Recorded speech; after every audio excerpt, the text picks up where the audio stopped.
What's up, Much Music? Sade here, and we have pop punk royalty in the building. Welcome, Chuck and Pierre from Thank Simple you. Plan. Thank you. Thanks for having us. Yeah, of course. It's been a long time. Yes, it's been a long time. What was your last memory about being at Much? I'd say my last memory of Much Music is probably doing the Much Music Awards.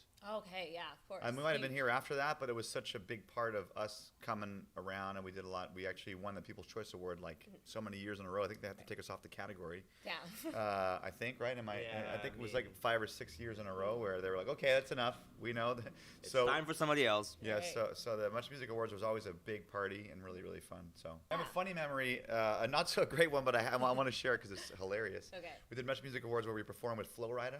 Oh, nice. And we rehearsed this whole thing. I think there was some pyro, there was some dancers. We played with them he got some apple bottom jeans, boots with the fur, So we choreographed this whole thing. He was coming in on like a zip line from the Top of roof the building, yeah. and coming in and singing, and it was all queued up. We're gonna play along with him, dancers, pyro.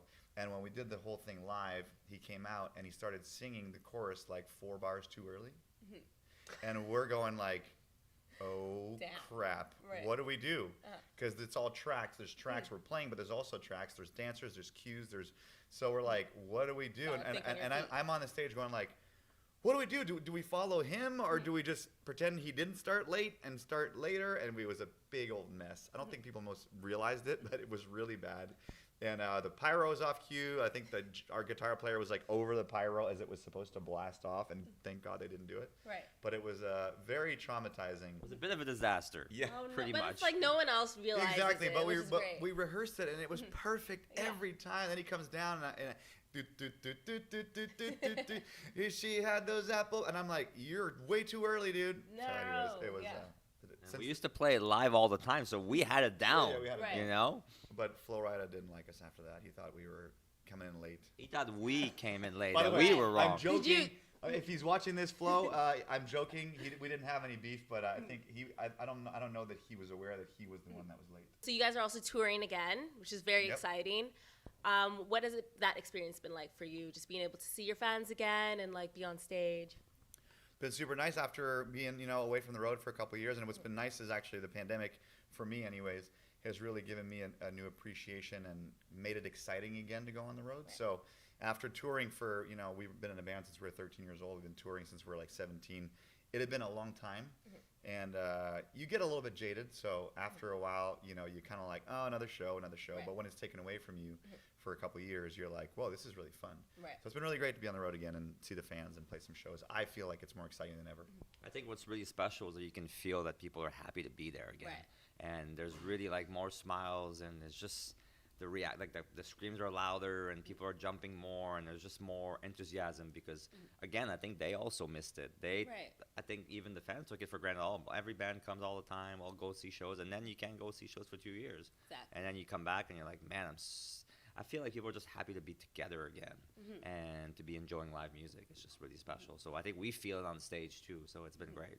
Yeah, because I can definitely tell, like, myself being in the crowd at different shows, it's just crazy to look around and there's so many people. I'm like, wow, we haven't had this for so long, and, like, we're all brought together by, like, this love of music, and it's just such a beautiful experience. So even to be on the receiving end of all that, like, excitement Right. must be incredible. Yep, totally. Right. It makes a big difference too. Especially when we first started playing shows again. We played in Chicago at a thing called Riot Fest in late 2021. And it was like, whoa, people were so, like, it was crazy. It was exciting. And it Right. still is. So I really love the album. I was listening to it this whole weekend. I really feel like it felt like the Simple Plan that we all grew up with, but you guys came with like a new perspective. How does it differ when you were making music for yourself at that age and your peers to making music 20 years later from this perspective, especially as parents? It's kind of similar, I think, but I think what we tried to do is I know throughout our career we've always tried to like change things up, or after a certain point of after a few albums you feel like we got to evolve, we got to do this, we got to change. And then at this point, I think we've realized that like fans who love Simple Plan want to hear Simple Plan. They want to hear. They don't want to hear us try to do something too different. So the challenge now is how do we do what Simple Plan sounds like, but make it feel fresh. And I think we really achieved that with this record. So we're like embracing who we are, what we've come from, not trying to flip it on its head, but at the same time keep it fresh and make something exciting. And so love the new record. I think the whole point was to try to find the essence of why we love being in this band and why people love this band, and try to take all that and make new songs with that feeling, trying to figure out like what is it that about the lyrics or the music that makes it, that why we still love it after all these years, after like more than 23 years of being in this band. What gets us excited to play, and to what kind of songs do we want to play live. And I think like Pierre is saying, like, I'm really proud of the fact that I think we were able to really capture, I guess, whatever makes us a bit special from all the other bands, I feel like in your videos, there was a parallel because you would be performing in these really harsh conditions. Mm-hmm. So I wanted to bring out just a few photos from these videos. So we have Perfect here. You can flip through them. So out of these conditions, we have Perfect, where you guys are performing on a roof in the rain. It was cold. Yeah, that day. yeah, there's Man. that. There's Welcome to My Life. You guys are performing in the middle of traffic. Mm-hmm. And then I'm Just a Kid. We have some sort of Final Destination world where you're constantly getting hurt.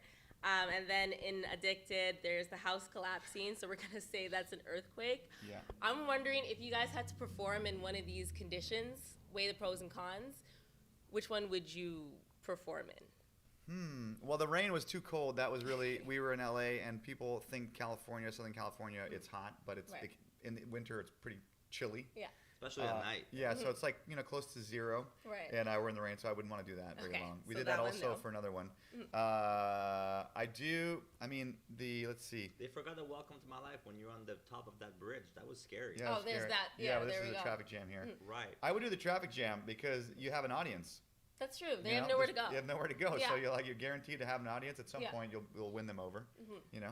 It's interesting because we kind of come up with all our video concepts and everything. So I guess there was a little bit of a streak of trying to put us. I always thought it was super interesting to have a band perform and there's something really crazy that you wouldn't expect when they're performing. So I guess there's a little bit of a link here between all the videos. Watching them kind of back to back, I'm like, they are going through it.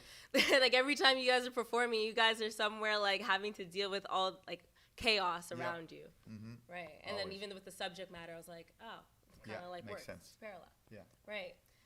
So I know the first video you guys released off of the album Wake Me Up, you guys bring awareness to the conflict in the Ukraine. I'm wondering, so that also has kind of the same theme. I'm wondering, what is your vision for the videos to come from the album? I don't know. We don't even know what's going to be the next one at this moment. But I think always just trying to find a way to artistically, create some imagery that enhances the song, that gives you a new sort of take on the song, because the songs are, they already exist, they're already out there, but how can we sort of excite people, or how can we give it a new life in some way, Right. So I think we should do a video for Iconic, one of the songs I like 100%. A lot on the record. We have to.